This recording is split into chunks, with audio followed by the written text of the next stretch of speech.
lid's up and out of the way, so he doesn't have to worry about blinking. Oh, that's good.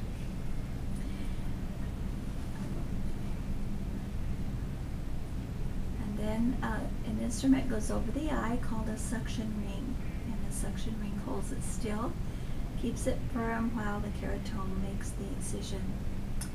A little flap is made as he goes across. Wow. He cuts a thin layer, he stops and lays the layer back down again.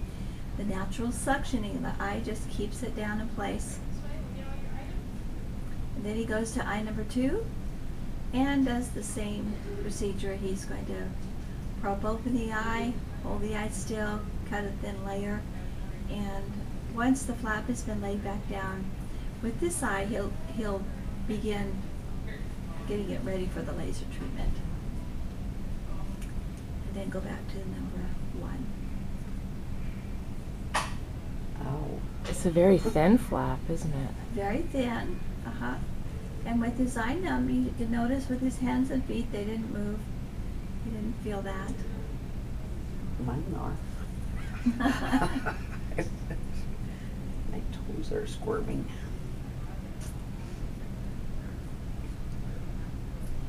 He's taking a little sponge and drying around the edge of the Oh, flap. look at that. And then he's going to lift it up, and when he lifts it back, you'll see like an orange peel texture. You won't see this slick, shiny surface that you see like the top of the eye has. Oh, interesting. His vision goes real blurry at this point, and Debbie is talking to him and letting him know what to expect and that everything is normal.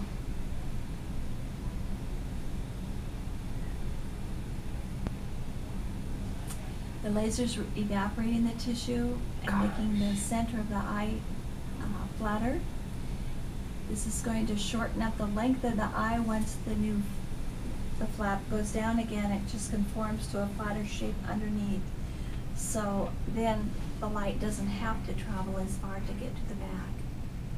This is microscopic amounts, and it's all done with a cool light. It isn't burning the eye at all, but it is evaporating the tissue.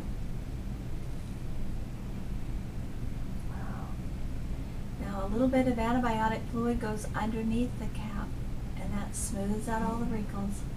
And then he just smooths it down, and the natural suctioning begins.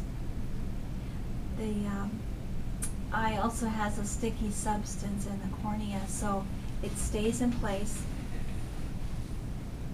As long as you don't rub your eye or wrinkle it by squeezing your eye together, tight or something, it stays just perfectly in place. He's examining the edges and making sure that it's smooth and everything, and then he had to look quick, but he put a contact bandage over the top, and that's going to be taken out tomorrow, but that helps keep the cap in place, keeps it moist, and you use the medicine, it absorbs right through that contact bandage. Mm-hmm.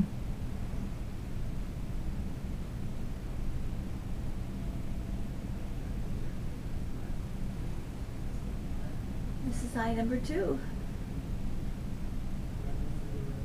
Hmm.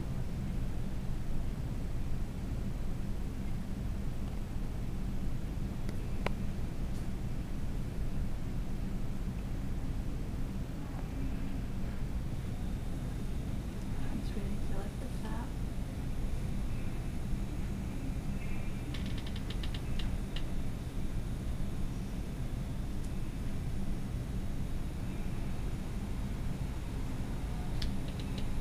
So Dr. Ford is actually looking through like a microscope, or... He has 2 microscopic lenses that he's looking through. And during the treatment, he's holding the eye steady and still. So he's targeting exactly the center of the eye.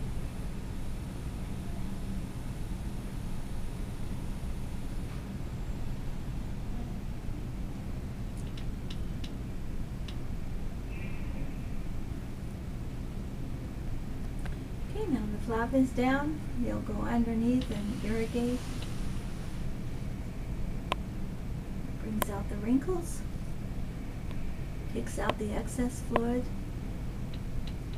Now, when he comes out of surgery, his vision will be kind of watery because there'll be some fluid under the cap that we'll have to absorb, Mm. and then also a little fluid between the contact bandage and the eye.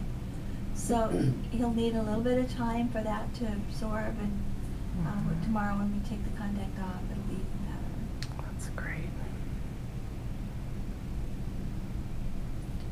What time tomorrow was he having? Does he have to It's come like back? in the afternoon. Okay. Yeah, 1:15. Hmm? 1:15, I think. Well, everything went perfectly. Here comes the contact bandage. If he blinks that out, it's not a problem. He doesn't have to have it. It's just an added thing for comfort and for the eyes. So it'll be fine with even if it comes out. Okay. Don't try to put it back Great. in. Okay, you should do great. Thank you so much for You're explaining welcome. that. Yeah, thank you. I'm glad you watched. Yeah. It's easier, I think, when you watch than not knowing what's going on. Absolutely. Although,